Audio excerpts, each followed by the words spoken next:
Good morning, good afternoon, and good evening to everybody. This is our last presentation by Dr. Ravi Ravindra, presentation 11, and a summary of the previous 10 programs. So we're going to get started, and feel free to ask questions on anything you didn't understand, or if there are more thoughts and reflections on things that Ravi Ji has talked about. Over to you. Thank you. As Mr. Schaefer just mentioned, let us pay a little attention to our breath. Invariably, we end up saying my breath, but it is breath in me.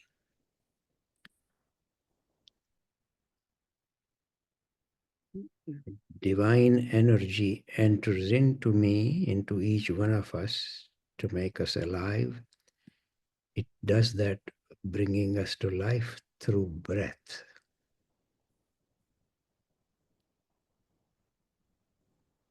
In fact, an old Upanishad literally actually says, Pranavai Brahma, breath is Brahma. And in all ancient languages, as far as I can understand, the word for breath and spirit is either exactly the same or very close to each other. So breath in me is the spirit in me.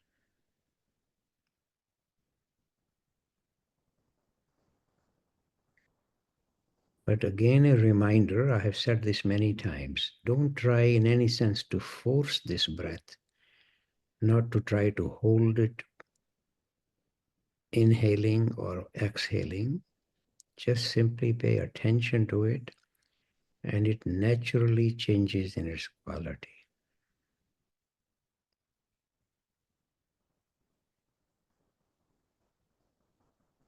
Attention or awareness sometimes gets called consciousness.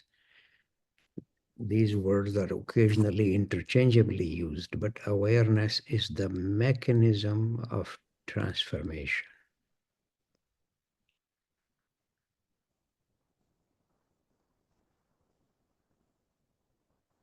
If you look at one of your friends or one of your children or grandchildren, with great care and love, the quality of their own existence changes.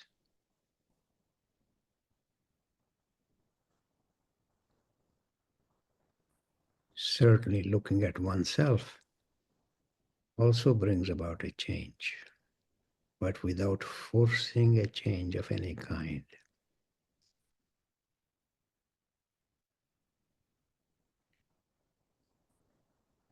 And also a reminder, all of these things I have said many times already, finding a right posture is helpful,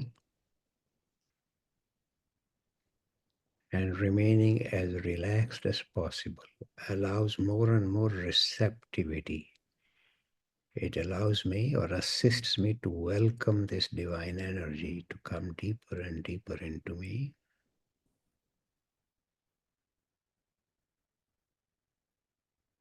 Because tensions arise from our fears or self-assertions. At least that is my experience about my own tensions. You can watch in your own case. A certain amount of what we might call tension, but I prefer to call a kind of activity, is required so that one can still maintain a proper posture. Just as in a guitar, if all the strings are completely relaxed, no music can be made. So then we don't call it tension. It's the requisite amount of activity. So sometimes I call it becoming actively recipient, not passively, as if I had a glass of large whiskey and makes me passively recipient.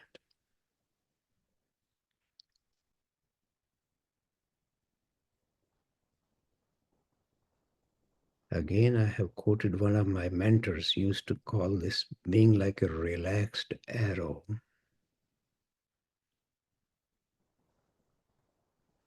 And then as we breathe in, inviting this energy, as I have said, trying to have an attitude of prayer as if I am receiving something coming from a higher level higher than my own consciousness, but maintaining a posture of meditation, looking inside. According to all the great sages, whatever we understand by the word kingdom of God, that is within us.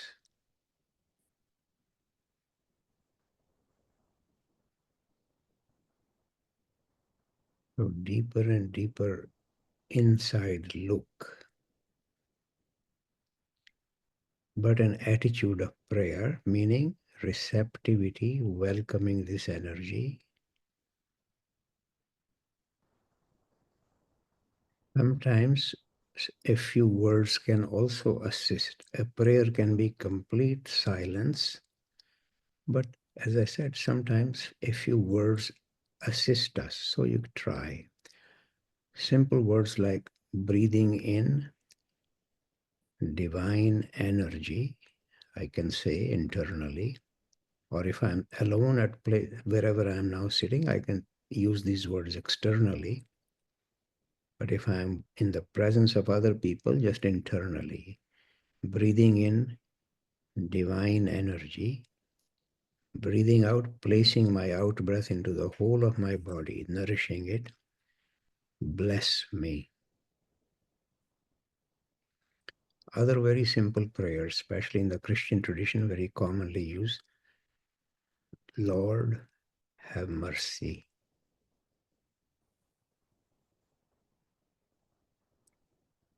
Or any other prayer that speaks to you, or you can make your own prayer. Use some words, but slightly coordinate this with breathing in and breathing out, without forcing your breath, without holding it outside or inside.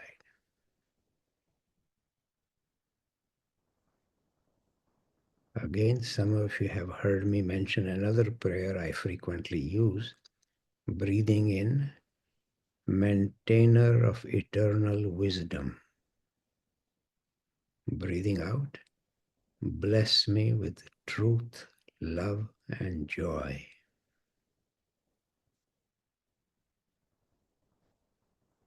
Although we can obviously learn a great deal from the great sages or great scriptures, great teachers, but everybody's spiritual energy, spiritual journey is unique.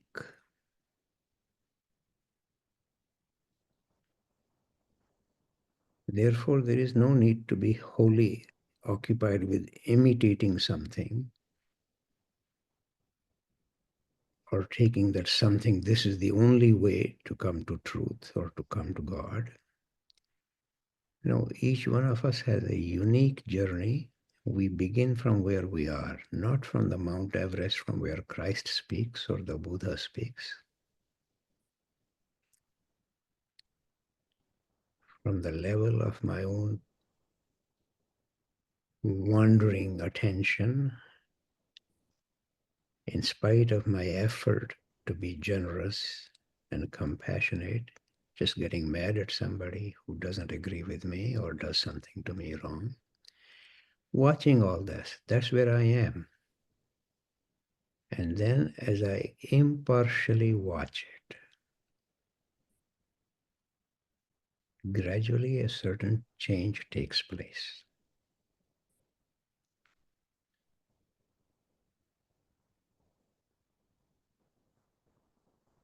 Now I recommend to each one of us, take 3 more breaths, breathing in without forcing anything, associated with your prayer if you can or if you wish. Then we'll come to looking at some slides.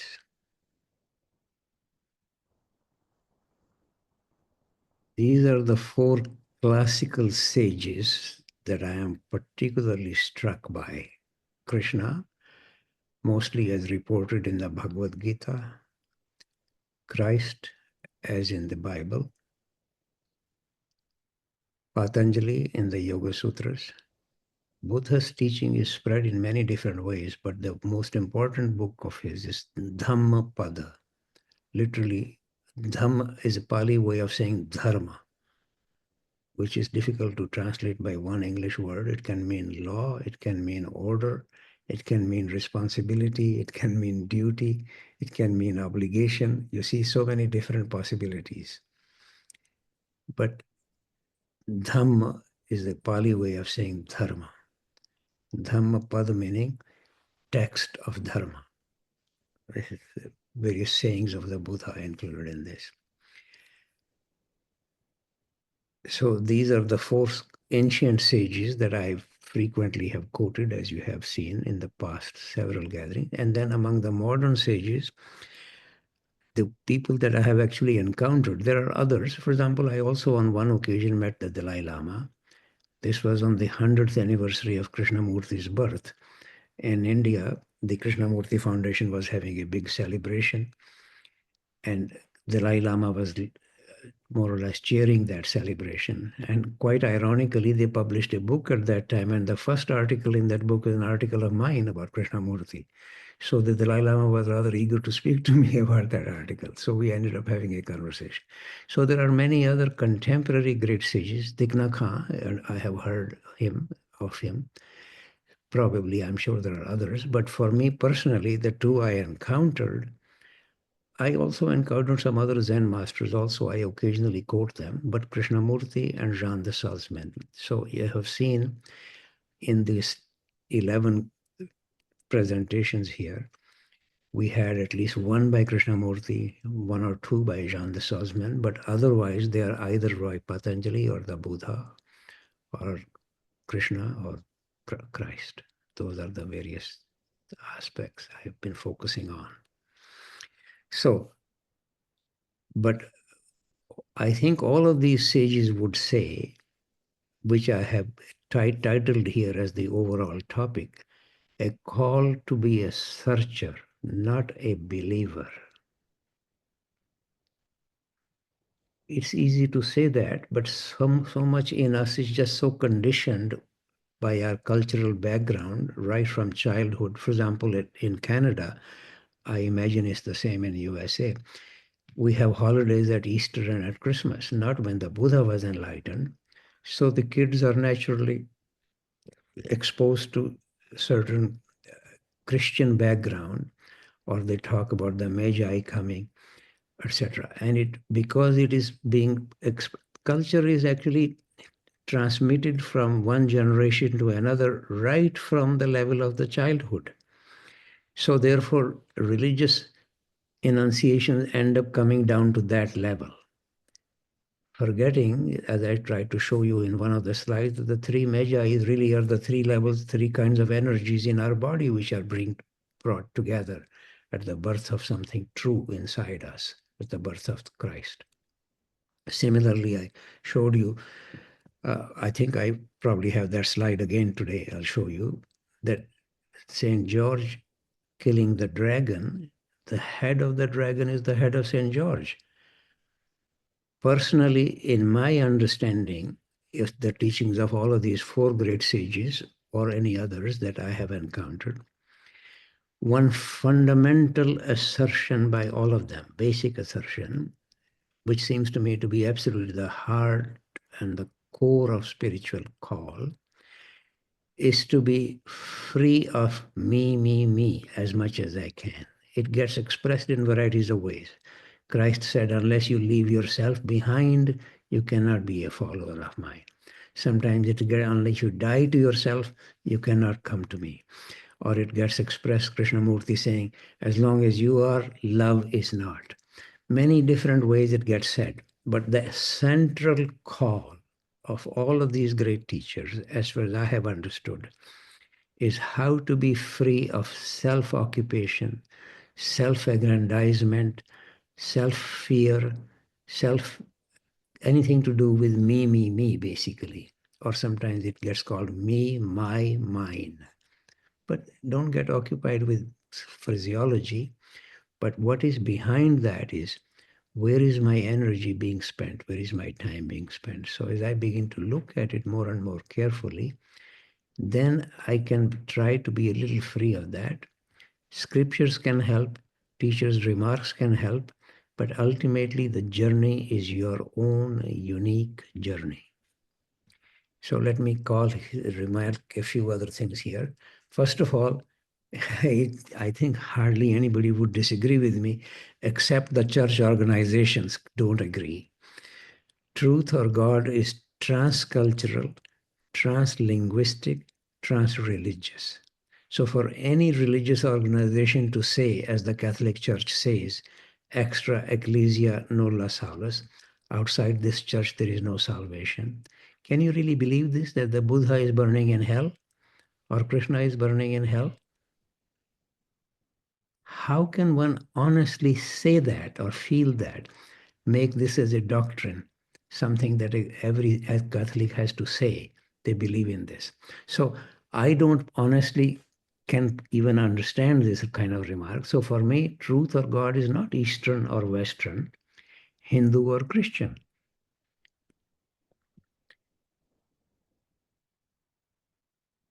Then I am quoting to you that absolutely right from anything. The Rig Veda is said to be the oldest written text in any Indo-European language. So even there, right away, the question is, I know not whether I am the same as this cosmos. A mystery am I, yet burdened by mind, I wonder. So who am I? What am I? Why am I here? Has been the inquiry, the question, absolutely from as far back as we can know any written material. But the written material itself is rather late in the history of humanity. I think every human being, whenever they were able to be self-aware, naturally raised this question. Why have I been created? What am I? And then one of the Upanishads has this remark, who am I? Whence is this widespread cosmic flux? These the wise should inquire into diligently, soon, nay, now. This is the call from any spiritual teaching. Why have I been created? Who am I? I personally prefer the expression, what am I, rather than who am I, but it doesn't matter. Sanskrit expression is koham, which is actually called in Sanskrit bija prashna, the seed question. Almost every other question in spiritual inquiry comes from that question, koham. Truth is truth, not Eastern or Western, nor Hindu or Muslim. A searcher is a pilgrim on a journey, willing to learn and change one's course. No need to get stuck on some ancient text arranged by some organization to make us believers rather than searchers. But we are all influenced and deeply conditioned by our cultural and religious background. We need to be aware of that in order to be free of the inevitable cultural conditioning and to be somewhat transformed. So there is, who could possibly deny this cultural conditioning? As I just mentioned here, what takes place in any school in Canada, not that they never celebrate the enlightenment of the Buddha or the teaching of Krishna, but it's always at the time of Easter, at Christmas, there are holidays, and they're singing hymns from the Christian tradition. Fine. How could a child growing up in Canada not be influenced by the Christian doctrine or Christian ideas or Christian hymns? There's no need to be against that because cultural transmission actually takes place at the level of the children. And to a child to be told, oh, Christ is within you, would make absolutely no sense. So in a way, all this mythology and symbolism is actually necessary. It is required. So don't get against it. But as one grows up, one needs to become free of what is suitable at the level of the children. In fact, this is one of the things I notice all my so-called Christian friends after the age of 13 or 14 lost their interest in going to the church. But on the other hand, in the church, they keep repeating the same thing. They don't say that now for older people, we need to understand more esoterically what is the inside meaning of these expressions. So the same thing keeps getting repeated. And actually, I think I have probably mentioned this to you. If you look at the contemporary academics in the Western world, I have never seen a Western academic ever quote anything from the Bible mentioning the remarks of Christ or the St. Paul's remarks. They may occasionally quote something from the Bhagavad Gita or the Yoga Sutras. I seem to be the only academic in the Western world, although I come from India. I periodically quote something said by St. Paul or said something in the Gospels. I have rarely come across a Western academic actually quote anything from the Bible. Because when they were 15, 16 years old, they just get fed up with what goes on in the church and they never go back. Or most Christians that I know go to church only at the time of funerals or at marriages. Otherwise, they don't go to church. So if you know other friends of yours who do go to church regularly, please ask them, what have they learned? What are they practicing? But I am reminding you again and again, don't be against the cultural conditioning. You cannot help it. On the other hand, if you do become aware of another form of expression of the truth, another cultural background, increasingly we are in a more and more global culture. Most people now probably have even gone to another country which has a different background. So it is good to therefore become aware of two different ways of expressing something. In fact, I occasionally have said, you may have heard me earlier, at the very best, any teaching or any church, if you like, is at the very best like a finger pointing to the moon of truth. If you get so attached to the finger, you'll never get to the moon. But to have more than 2 or 3 fingers pointing to the moon can assist you to locate the moon more properly. So I strongly recommend to you to get aware of more than one traditional background in their spiritual context. And here is a remark of a well-known haiku writer, actually from the 16th century, Matsuo Basho. He said, seek not to follow in the footsteps of the wise ones of old. Seek what they sought. What did they seek? What is the energy that has created me, created the universe? How do I connect with it? That's what they seek. So that Christ could actually say, the Father and I are one.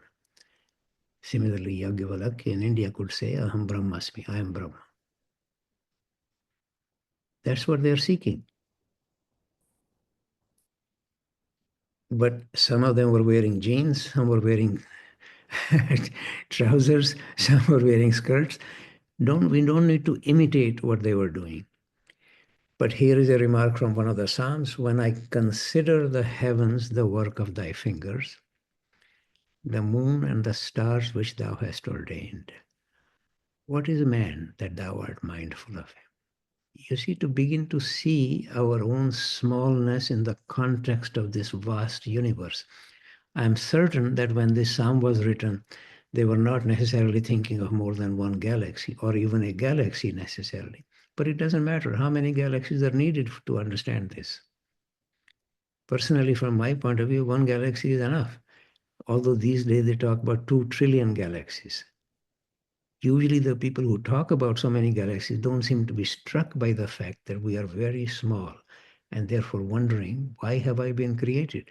Which is what the psalm is saying, what is man that thou art mindful of him? Here now, from the scientific point of view, especially those who are not practicing scientists, they are more likely to say, what is God that thou art thinking of him? You're just wasting your time thinking of God. So there are two great mysteries In Sanskrit, it's called Ahamadism, I and the cosmos. Why have these intelligent and conscious energies taken the trouble to create me? What am I? Why am I here? These are the fundamental questions. Both of them get, in Sanskrit at least, they get attached with the word koham. Who am I? And the real response to this, according to the great sages in India, is soham. I am that, meaning referring to the one. Hmm? So only until one can truly say that, one is an inquirer, a searcher, following one's unique journey. To be sure, very much can be assisted by the scriptures, by the remarks of the great sages. One common lesson of all scriptures and sages, in my understanding, as long as I remain the way I am, I cannot come to truth or to real or to God. What is needed is a radical transformation of my whole being. And the aim of any spiritual practice is not freedom for myself, but freedom from myself. I said this earlier in slightly different phraseology, because in my judgment, this is absolutely the core of any spiritual call. How can I become more and more free of me, me, me? My fears, my engagements, my earning, spending. Here I just quote a few remarks, which these have already been earlier quoted. I'm sure some of you have recalled them already. Christ said, "He who would follow me must leave self behind." Theologia Germanica, only those can come to eternal life who do not bring themselves, who have died to themselves. No one who is anyone is fit to be one with God. Nothing burns in hell except self-will. And I think I had reminded you, I'm saying that again, Martin Luther, who started the whole Protestant Reformation, actually said a Christian needs to read only 3 books. One was the Gospel of John, which has been regarded as the spiritual gospel since the 2nd century, particularly, slightly in contrast with the other 3 synoptic gospels. And the other book he mentioned was the Theologia Germanica, but most of my Protestant friends have never even heard of it. But this is Martin Luther's remark, only 3 things to be read by a Christian: Theologia Germanica, John's Gospel, and St. Paul's letter to the Romans. These are the only things he emphasized. Here, this is something I have shown you earlier also, that, and I'm glad to see that it is at least understood by some of the monks in the Serbian monastery on Mount Athos, that the dragon's head is that of Saint George, who then offers it to God, to Christ, who blesses him. What does it mean to be free of me, me, me? Or what does it mean to die to myself? If this cannot be represented in a painting like this, how else are you going to represent it?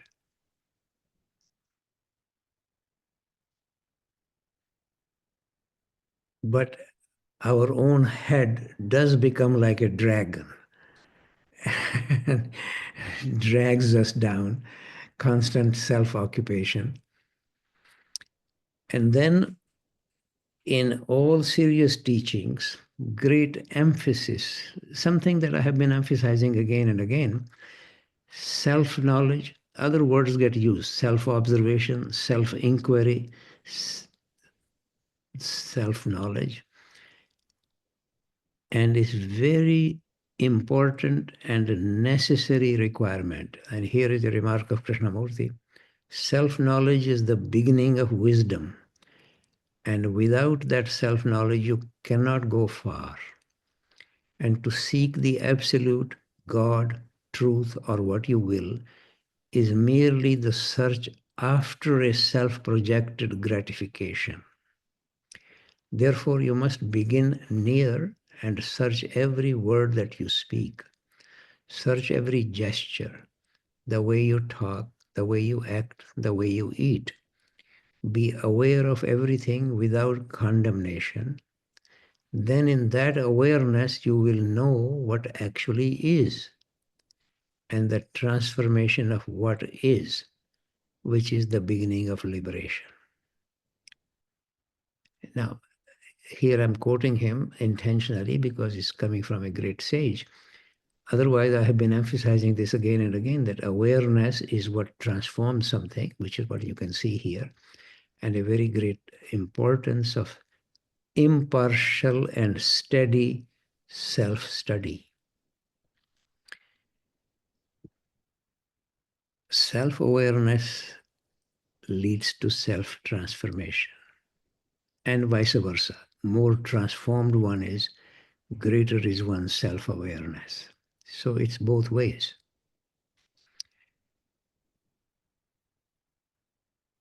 The great philosopher Plotinus refers to this as a knowing leading to being. The word knowing now, knowledge has been so wholly occupied with scientific knowledge that one forgets that has a very limited domain. But therefore, I am more really referring to this as awareness rather than knowing in the usual. So awareness is the mechanism of transformation. And then I have given a quotation from Krishnamurti. If you see what is changes.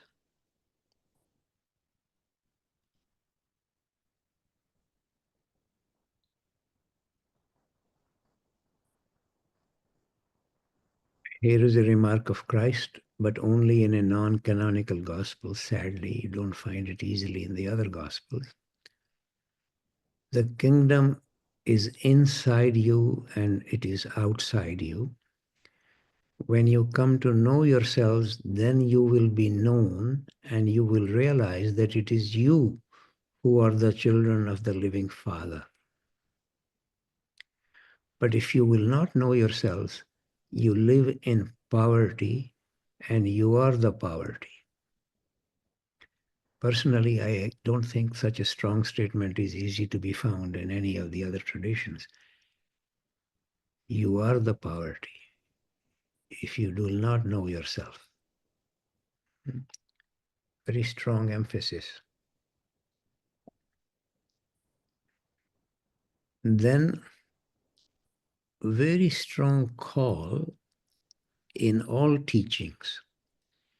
Sadly, in the Abrahamic tradition, it is not so emphasized, even though here I'll be quoting from Christ 2 or 3 quotations. You realize that he is emphasizing this, but he was crucified for saying something like that. That's the trouble.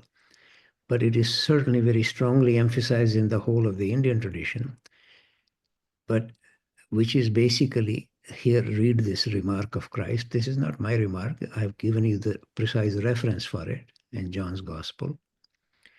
O Father, most holy, keep them in your name, which you have given to me, so that they may be one as we are. I have given them the glory that you gave me, that they may be one as we are one, I in them and you in me, so that they may be perfected into one.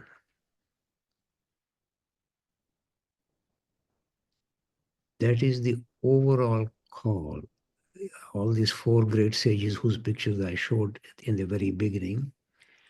How can I become identified with the highest reality? How can I honestly say the Father and I are one, or that I am Brahma? That in the Indian tradition is called the supreme identity. Here I have given some remarks here just to remind you. It is interesting that Christ himself, in fact, represents the very best of the Indian tradition. He said in his own words what the greatest sages in India said. He said, the Father and I are one. This is not my remark, it's John 10th chapter. In the Brihadaranyaka Upanishad, it's a great sage called Yagvalakya who says, I am Brahma. Brahma is the label for the highest reality.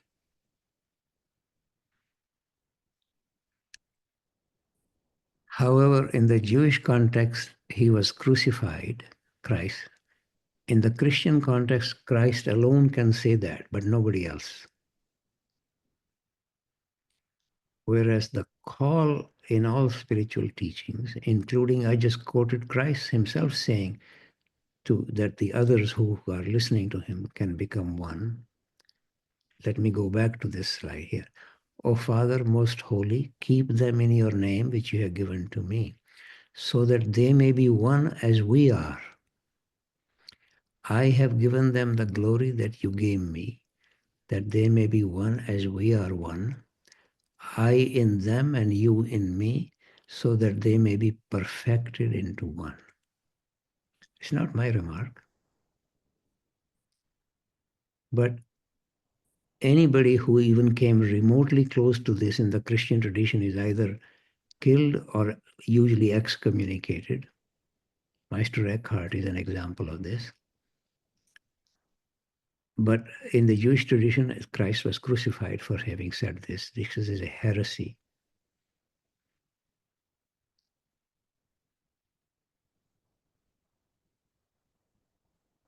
Christ also emphasized exactly as the Buddha did to discover our own divine nature rather than believe in this or that savior. Here is a remark of gospel in the Gospel of Philip, of course, non-canonical gospel. Christ came not to make us Christians, but to make us Christ. It's not my remark, it's in the Gospel of Philip. And the Buddha's famous remark is in the Dhammapada, the book that I mentioned. Look within, you are the Buddha.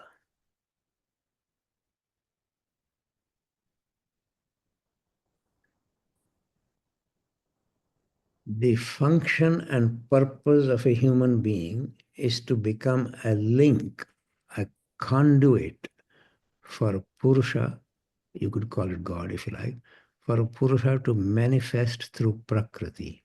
Prakriti meaning nature. Our body is individualized, and the spirit in us is individualized Purusha. So for Purusha to manifest through Prakriti, or for higher energy to come down to the earth, to bring heaven down to earth, that's the function of a purpose of a human being, to bring heaven down to earth, to become the conduit to bring that spiritual energy. Only then our Father who is in heaven can do his will here on earth as he does in heaven. You know the Lord's Prayer, thy will be done on earth as it is in heaven. How is this going to be done? Unless we undertake the practices to invite this divine energy to come down to the earth.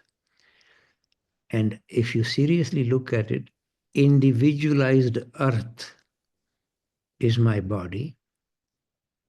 Individualized God is the spiritual element in me.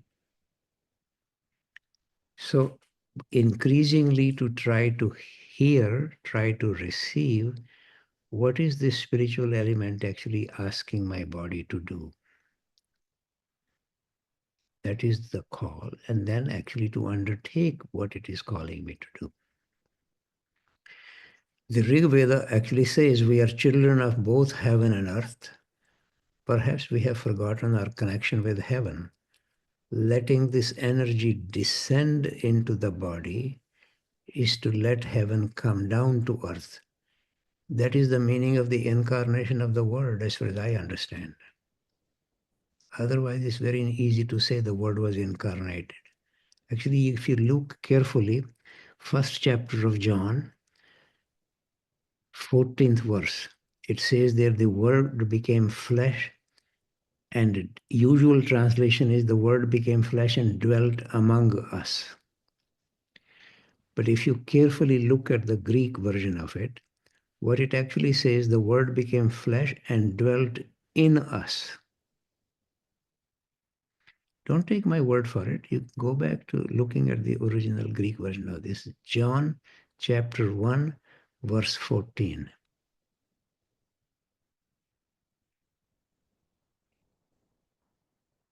We need to be searchers rather than believers, but we do not need to be against faith or belief.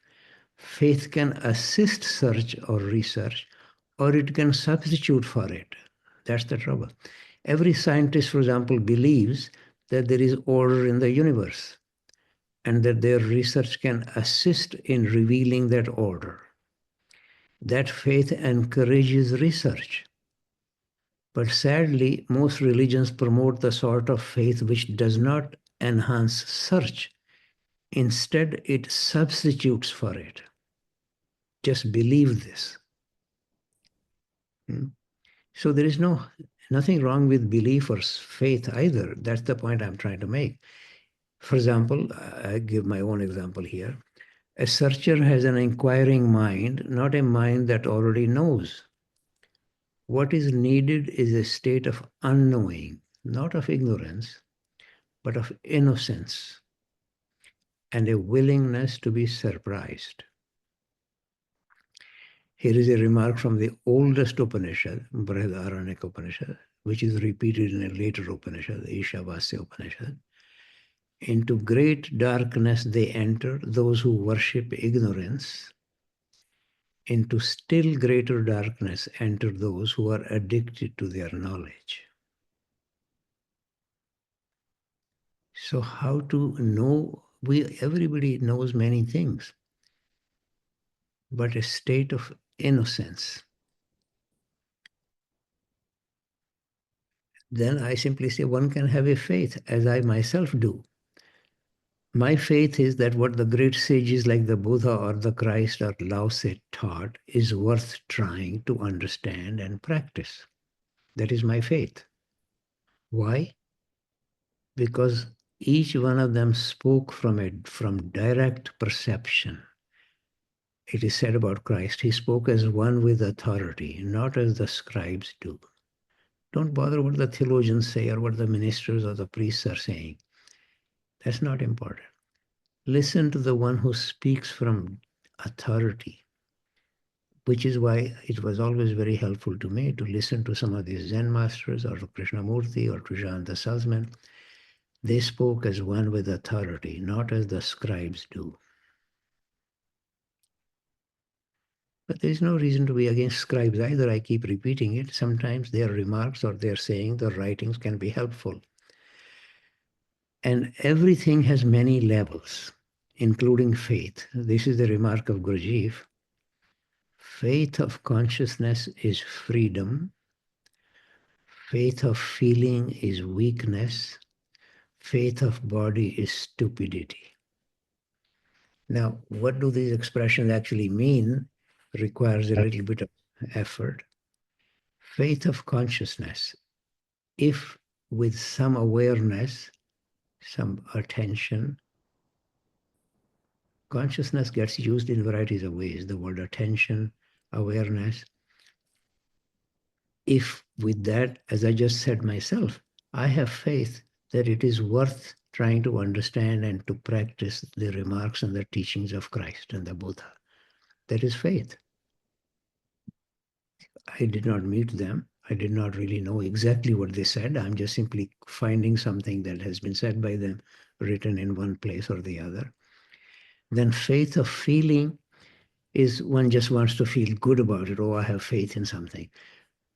Christ is the only begotten Son of God, nobody else. Or unless you believe in this, I quote it to you. This is actually a requirement for any Catholic to agree to this. Extra ecclesia nulla salus.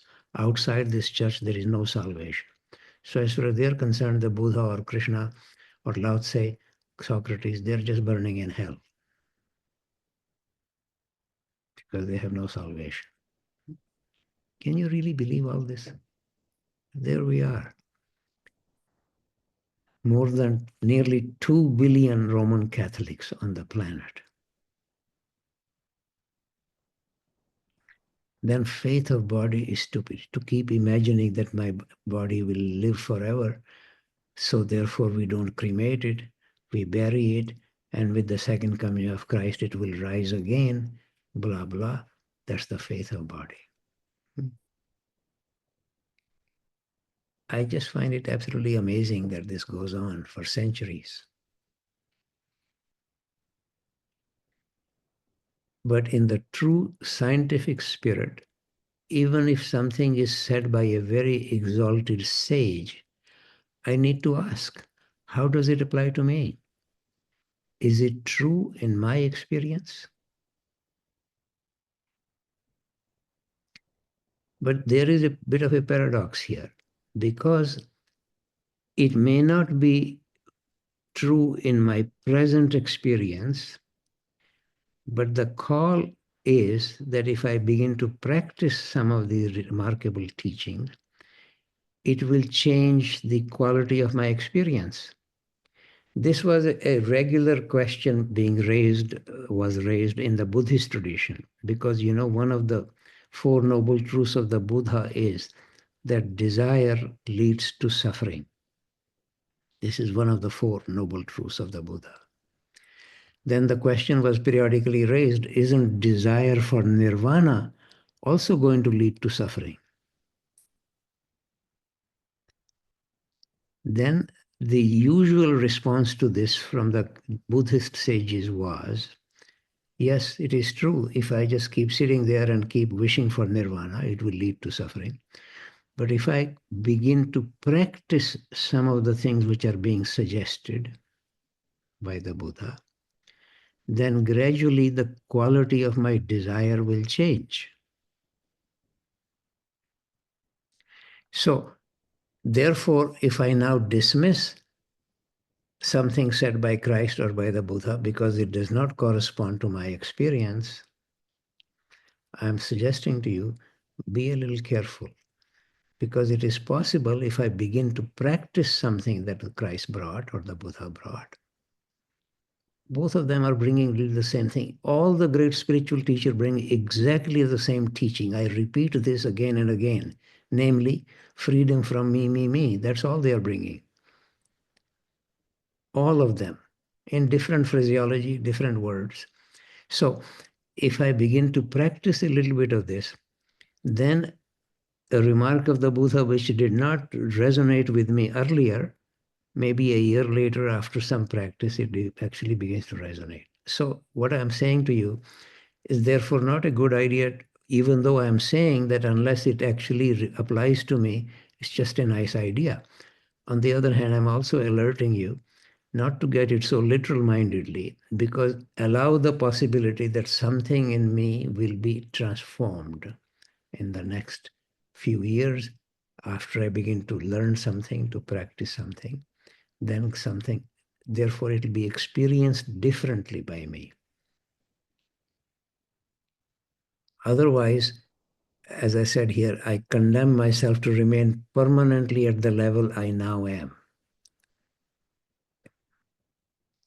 Allow the possibility that something in me can actually be transformed.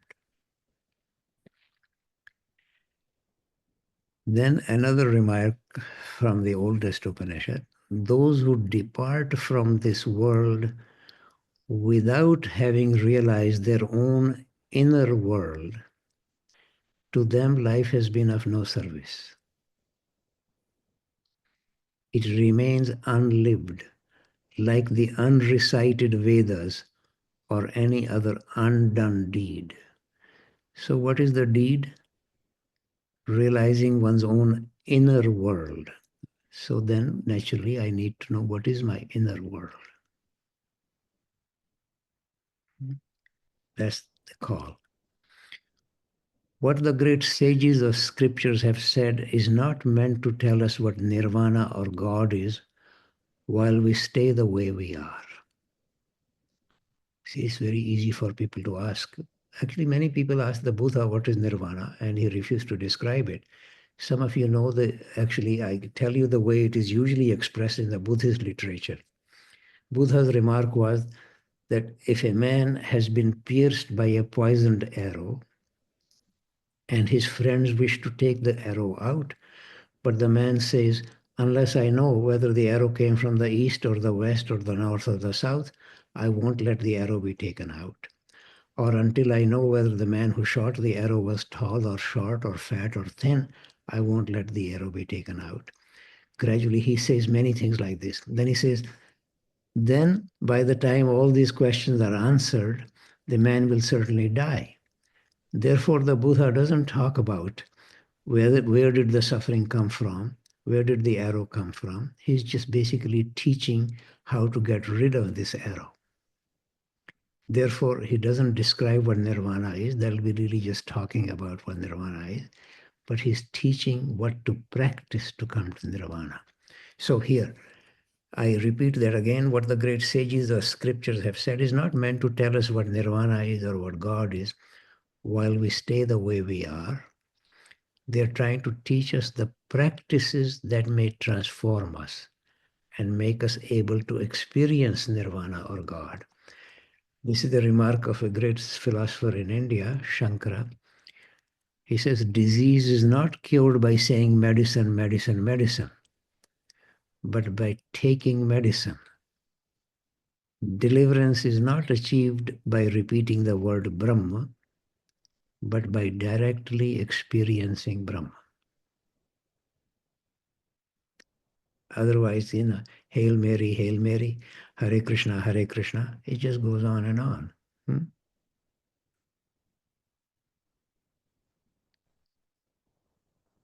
It is important to realize that the mystery still remains. Spiritual mysteries cannot be solved even in principle. You remember, by solved I mean one can describe them accurately, or one can know from how to go from A to B, etc. No, all great sages have said that these highest mysteries cannot be mentally controlled or mentally described. So the mystery will remain, but if we stay with them, sometimes the mystery is dissolved. Then one does not deny the mystery and is not afraid of it. In fact, there is celebration. A musician like Bach writes music, a dancer like Uday Shankar dances, Plato does philosophy, Dante writes poetry, Newton and Einstein do physics. Each one doing what they are good at, bringing their unique song in the praise of the mystery.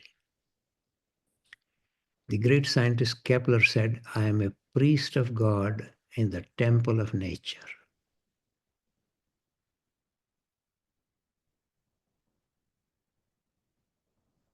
There is always a sense of wonder, even awe, connected with an expression of mystery. In fact, an Upanishad makes this remark, unless it is surprising, it cannot be holy. Otherwise, our mind just makes up something and thinks, I have experienced this, I can now describe it to the other, ask them to become my pupils, blah, blah. Very strong suggestion of, if unless it is surprising, it cannot be holy. There is a non-canonical saying of Jesus Christ, discovered in Oxyrhynchus in Egypt at the end of the 19th century. Let not him who seeks cease until he finds. And when he finds, he shall be astonished. Astonished, he shall reach the kingdom, and having reached the kingdom, he may rest.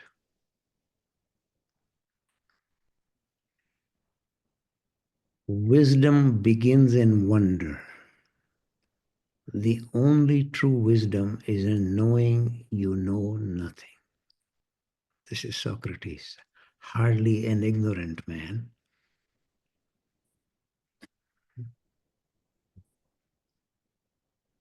Then Rabindranath Tagore great poet in India, got a Nobel Prize, etc. But he was also a musician, a dancer, a singer.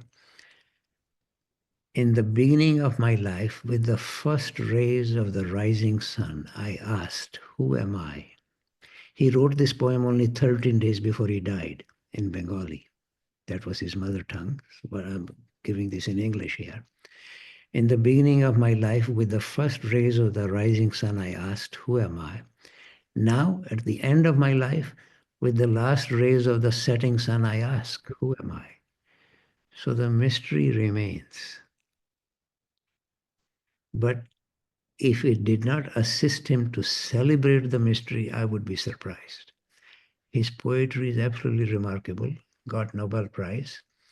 And as I said, he's a great musician. There is a whole music called Tagore music or Ravindra music, etc.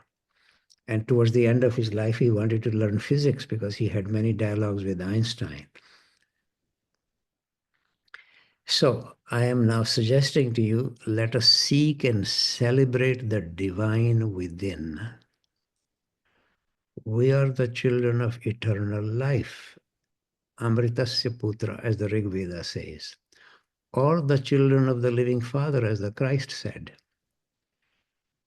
I hope you will be a pilgrim on a quest, not a believer, but a searcher.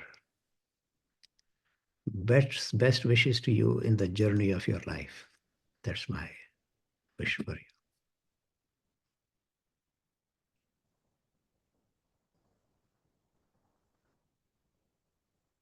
I try to write some of these things in my book called The Pilgrim Soul.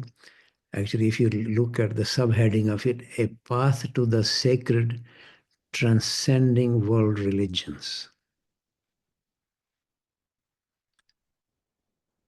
That's the subtitle. Not to be against world religions, but not to be stuck with them.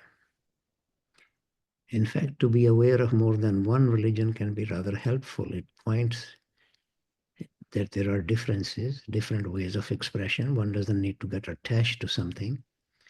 And as I said, at the very best, any teaching or any tradition is a finger pointing to the moon of truth. If you get so stuck to the finger, you'll never get to the moon. In your own journey, one is naturally very much struck by many teachings, many sages, many practices. But others may be struck by others. So we don't need to be against other teachings, other practices. The Father and I are one. This is in John's Gospel, 10th chapter, 30th verse. And the very next verse, they say, you are a mere man. How can you claim to be one with God? And I am Brahman. Was the one. I am Brahma. The Sanskrit expression is Aham Brahmasmi. This is in the Brihadaranyaka Upanishad, a sage called Yagyavalakya who said this. Thank you. That's it. Thank you. Okay. Anybody else is interested in any slide?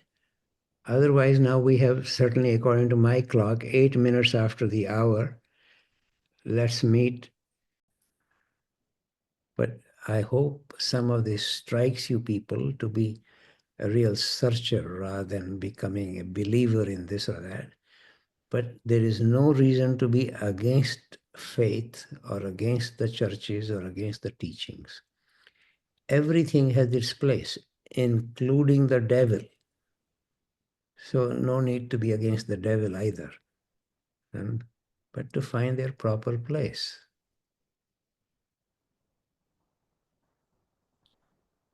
If you become against the devil, you won't look at me then. So it's already have it.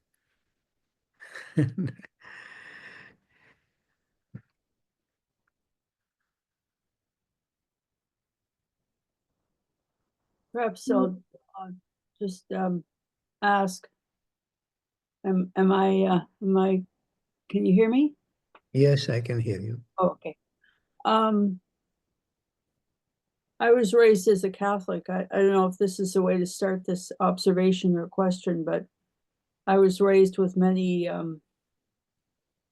was told to do many things, and I was told how to do things and why, and mostly was believing in this or that. And when I try to make an effort, I always look to guidance from teachings, and I think that that's a good thing, and I would continue to do that. But I'm starting to realize that there are times when guidance can be more of an obstacle than a possibility, in the sense that if I'm told how to do something, then it's no longer a question for me. It's no longer something that I need to actively inquire into. And so, and of late, the people who I've listened to have been aware of this fact and are careful to say that I need, as you've said, that I need to have my own understanding and be a searcher, not a believer. But this is always an exercise left to the student, and to say exactly what this means. And this is my question right now, as to what this means and how to be a searcher, because I've been given a lot of very, very explicit directions. Sometimes one hears in breathing exercises to try things that I think are probably not all that helpful, to hold breath inside or out, to breathe according to a count, and so on and so forth. So I don't know where I can go with this, but that's my question.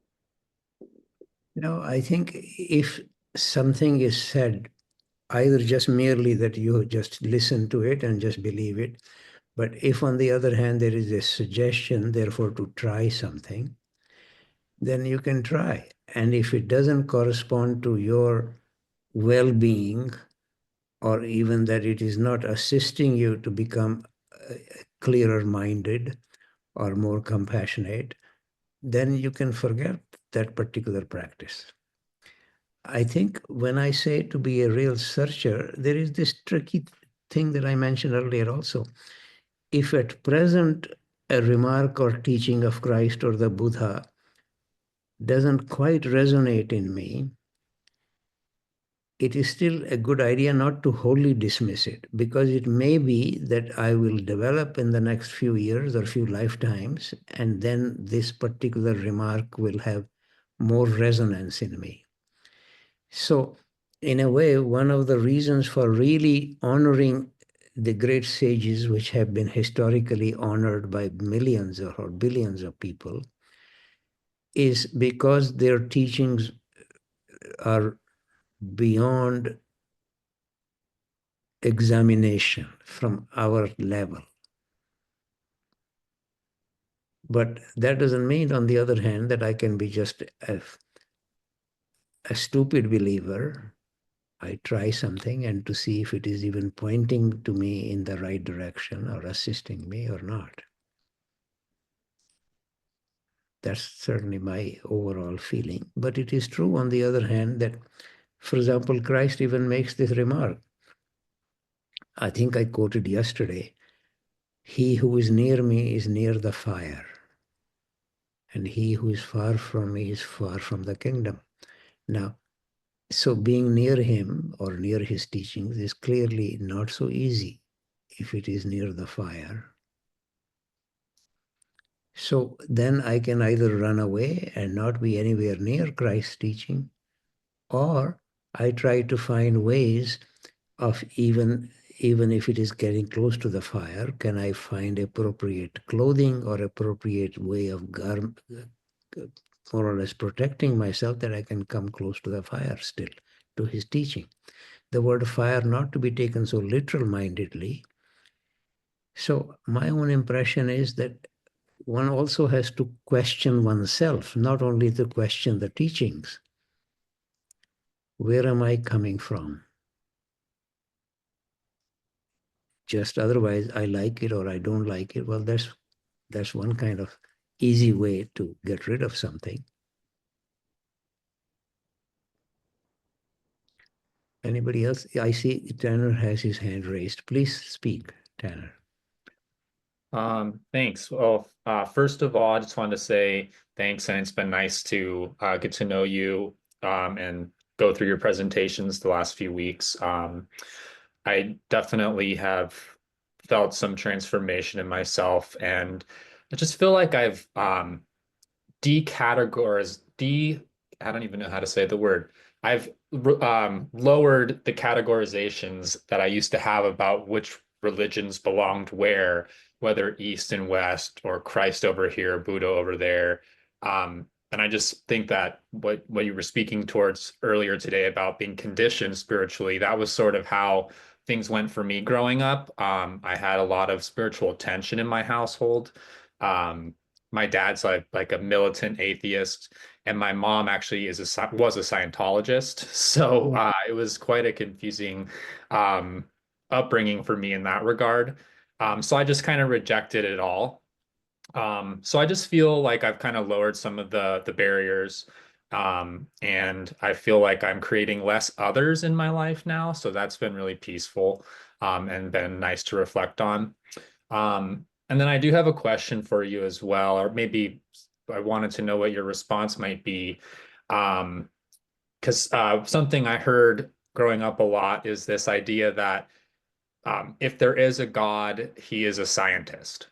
And that is a phrase that I just always felt was powerful, whether you agreed with it or not, just by what it conveys. And so I was just curious what your thoughts are regarding that statement. I guess it partly depends on what we understand by the word scientist. Otherwise, as you probably know, the word science entered into the English usage only at the end of the 19th century. Until that time, it used to be called natural philosophy. In fact, even now, it may surprise some people that at Cambridge University or at Yale University, also in the USA, the Department of Physics is called Department of Natural Philosophy. So the word science entered essentially, as I said, towards the end of the 19th century, starting in Europe. But now it has essentially more or less replaced the word knowledge. So if then one were to say that God is a scientist in the sense that actually all the great teachers would say that whatever we mean by God is truth, love, consciousness. So if by knowledge you mean truth, then you could call God a scientist. Or if you, by science you mean knowledge and truth. On the other hand, because the other words are also associated, that the kind of truth, if it is not accompanied by love, it cannot be spiritual truth or ultimate truth. Similarly, if love is not associated with truth, it cannot be real love. It's just sentimental love. So I think, therefore, there is no need to be either against the word science, but to understand its background, how it has entered into the culture. But where now it more or less replaces all spiritual truth, then it is not a good idea to follow it, in my judgment. As I said the other day, like the Catholic Church says, outside this church there is no salvation. For many people, outside science there is no truth. It has become a dogma.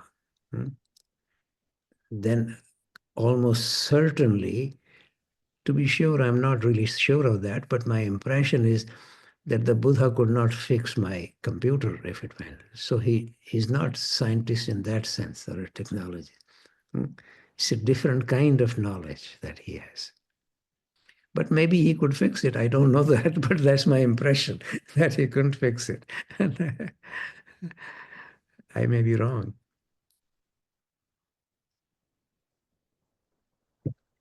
Okay, anybody else wishes to? Andrea. I'm always happy to hear your remarks. So please say something. Hmm. Even to say Well, goodbye. It's time to leave. I'll definitely do that. I always like talking about, because I'm trained as a scientist, and I think that's originally what drew me to coming to your talks and knowing that you had, you're interested in these spiritual traditions, but you also have a scientific mind. And I think that with what you were just speaking about with Tanner, that's what I think of as the scientist to me means to be always questioning and teachable and looking for what's actually there instead of what I think is there or what I've been told is there or what a religion or uh, um, the annals of science tell me is there, because they don't always get it right either, right? We get it wrong all the time. And so I really appreciate what you bring from the scientists and integrate it into the spiritual traditions, because they're really not separate at all. I mean, they shouldn't be. They've been siloed a bit culturally, but they're not. It's all it's all part of the Yeah. same. Also, in what has actually happened, partly because those difficulties were actually created by religious organizations. What has happened that science became, starting from the 16th century onwards, wholly occupied with looking at the universe outside oneself. But it largely happened because, if you recall, what the religious organizations did, they burnt, what was his name, in 1600, burnt him on the cross because he came up with the idea of what these days we would call exoplanets, that there may be other planets. Then, of course, from a religious point of view, gung-ho stuck with their own idea. That would mean that Christ has to be born again at different planets. So therefore, there can be no other planets. And he was burnt at the stake. So then what happened with Galileo? Similarly, he was incarcerated because he comes up with these notions of, as he actually said, Bible teaches how to go to heavens, but not how the heavens go. Meaning heavens was referring to the various planets. How do they move? So he's incarcerated. And Kepler's mother is tried as a witch. Descartes is actually killed by a Roman Catholic priest. So if you look at all this, the whole problem between science and religion was actually created from the religious side rather than from, because Kepler, as I earlier, if you look at the 3 or 4 major scientists from the 16th, 17th century, who are they? Galileo, Kepler, Descartes, Newton. Everybody would agree with me. These are the 3 or 4 major scientists. They were all spiritually oriented. But as I already quoted to you from Kepler, I am a priest of God in the temple of nature. And if you read carefully what Newton was saying, for him, I am now quoting Newton, if you like, one of his remarks. Whatever the future generations might say, as far as I am concerned, I'm like a little boy at the seashore, finding one pebble or another, while the whole ocean of truth lies undiscovered before me. All I have done is to put in a different form, more mathematical form. He didn't use the word mathematics, but in a different form, what was well known to the priests of Chaldea and the Brahmins of India. This is his remark, not my remark. He wrote more words in theology and alchemy than in physics and mathematics. Similarly, Einstein, I can happily, if you go to my website, you see many articles there called something called Science and the Sacred. You can read, I quote there several things from Einstein. Einstein and Newton are, after all, two of the greatest scientists. Everybody would agree with that. Now, they were very much interested in the Einstein ends up calling the mysterious grace. Newton classically just used the word God. So the words may be different, but always really referring to the immense mystery behind everything that we know. Ravi G, you mean Giordano Bruno? Yeah, Giordano Bruno is the one I was thinking of. Mm. He's the one who was burnt at the stake in 1600. And older I get, sometimes I tend to forget these names on the side. Yeah. Oh, but I have good friends like you reminding me. Priscilla often reminds me of some of these remarks.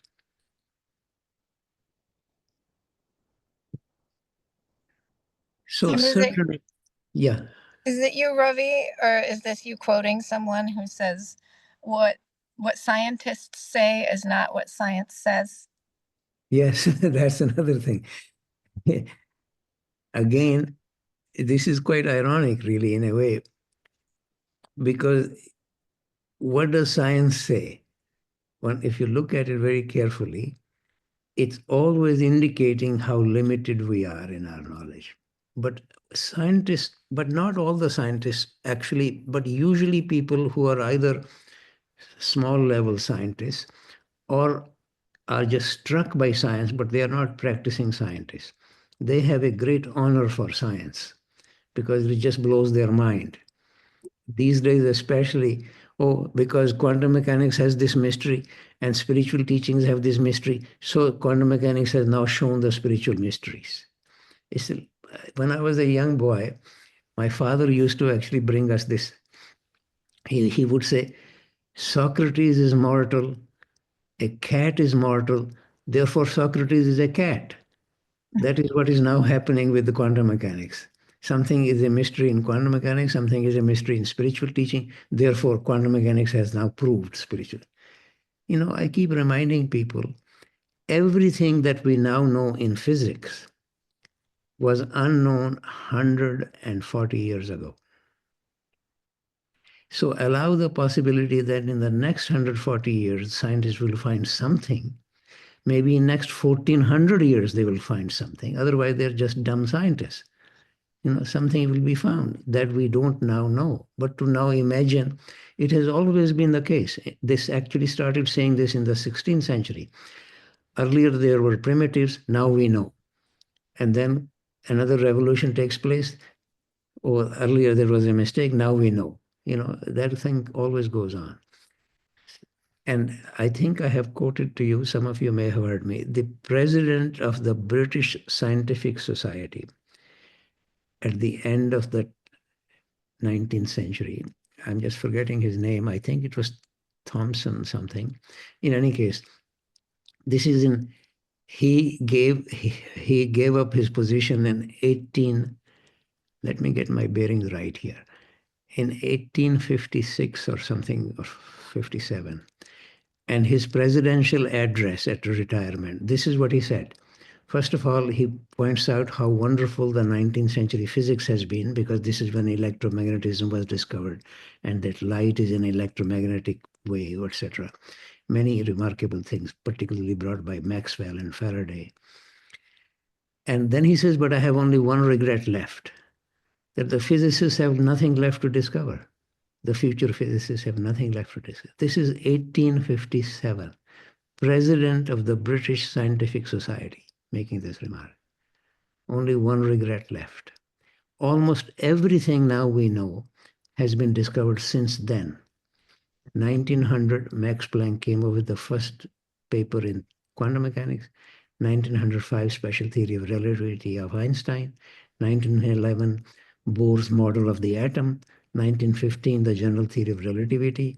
1931, the discovery of the particles like electrons, etc. I can continue telling you the whole history of physics is since then.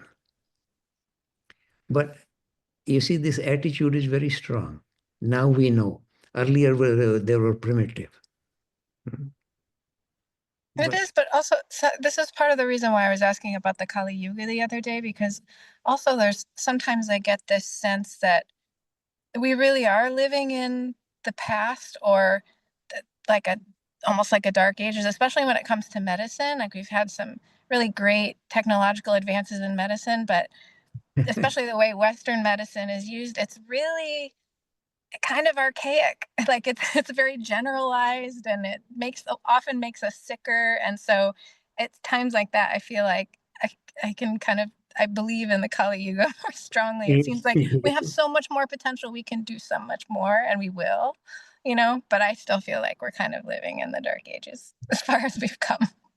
But in physics, this is theoretical physics. If there are more than 3 variables, the problem cannot be completely solved. It has to be statistically solved. Now imagine a body, how many variables there are. If you just drink a glass of water or drink coffee or tea, how many variables are entering into your body? So to imagine that this problem can be exactly solved is crazy. All allopathic medicine is statistical. Namely, a particular medicine has this effect in general. I had a friend who had certain heart problem. They gave him some medicine, then he ended up having another problem. All kinds of things continuing from that. But therefore, one doesn't therefore need to be against it, because there is statistical information, and most of us more or less follow statistical data in our lives. So no need to be against anything, as I repeatedly keep saying, but don't, on the other hand, get stuck with that this is the ultimate truth.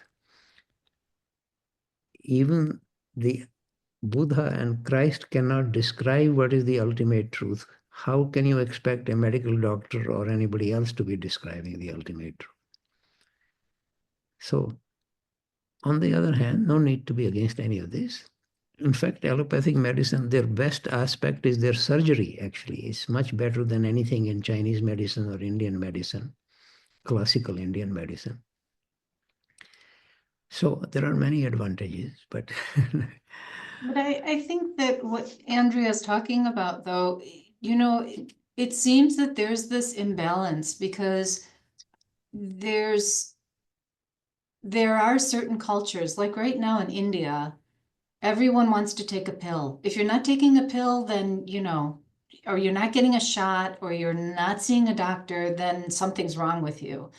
But there's this whole other side of the Indian culture where you have yoga, which is about, bringing the mind and the body and the spiritual side together and having an understanding of what is your body saying to you and yeah. what's actually happening. And so I think that it has to be a combination of the two, but we seem to have this whole thing where everything is divided.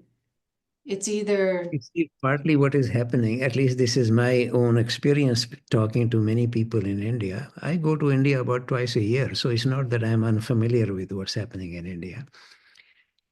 Particularly the young people are very struck by the American culture.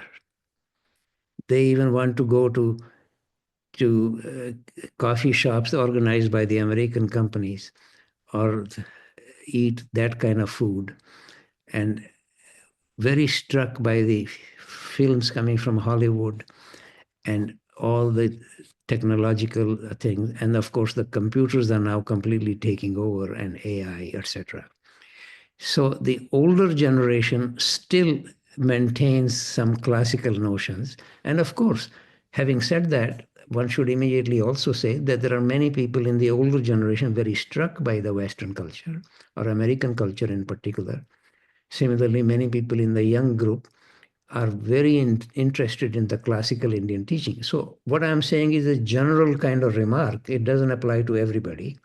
There are exceptions to almost everything that I'm saying. So there are also, of course, the population is very large in India. And at present, much of the emphasis is how to increase one's wealth, how to get better food, better money, more money. And then the model for that comes from USA. Therefore, imitating that. But there is the other side. Classical spiritual aspects of the Indian tradition are still maintained by many people, some people, but relatively fewer number-wise. But this, in my judgment, has actually always been the case everywhere. if you look at USA, for example, hardly anybody needs to struggle for survival. It's the richest country in the world. But how many people are therefore undertaking spiritual practices? Hmm. So in a way, the situation is really everywhere much the same. Large number of people, whatever their background, sooner or later just go for relatively superficial undertakings, or superficial at least from a spiritual point of view. They may not be superficial from the ordinary worldly point of view. Hmm. So one has to then, again and again, whatever we say about other people, one need to then see how does it apply to me? How much, I honestly say that to myself. If I say that only 1% of the population is interested in spiritual matters, honestly, I have to see, do I spend more than 1% of my time and energy on spiritual matters or not? Then one would realize that it is easy to be critical of others, but more and more impartial self-observation actually brings more sense of compassion for the others, also for oneself, but on the other hand, also a call for being integrity and honesty, and to see how does this apply to me. It's true to say that no more than 1% people are undertaking spiritual search. But do I undertake this more than 1% of my time in a day? Ask that.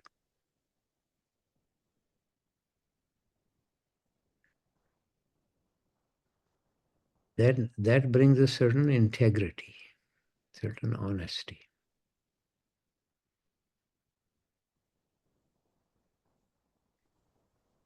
Well, I hope you people were not wholly dissatisfied with our several presentations, 11 of them. Actually, in my judgment, it is too close to each other.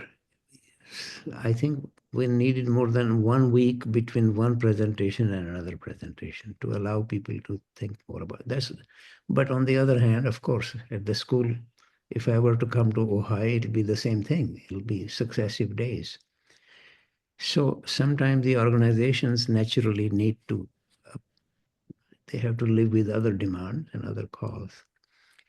But in any case, I hope, since you all have received the recordings of it, that some of them you can listen again and write down in your own notebook if something strikes you. In general, in most places, I make some remarks, but I'm mostly quoting the remarks of one sage or the other. So may you all be blessed in your journey.